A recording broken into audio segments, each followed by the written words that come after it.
¿Qué tal mi gente? Estamos viendo la escuela de Alto Estrella y la de Cerro Cruz en las definiciones por penales inmediatamente después de finalizar el partido de fútbol en el estadio de Cerro Algodón, comarca Nueve Buglé, Novere Doborodudi, Cotoroteri.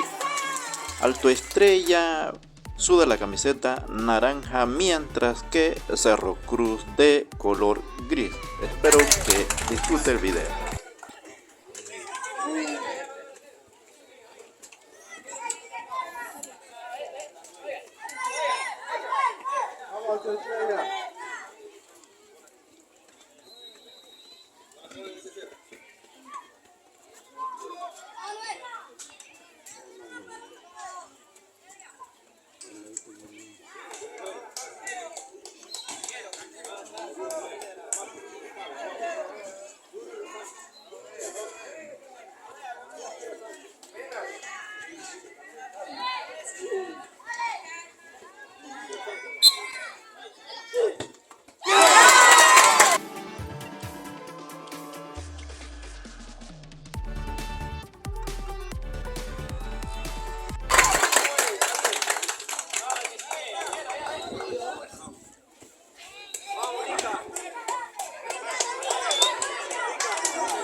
cualquier luz que se pondría al lado de Cerro Cruz no se iba a notar porque la de Cerro Cruz es más brillante.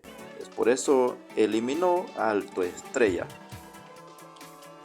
Gracias por ver el video.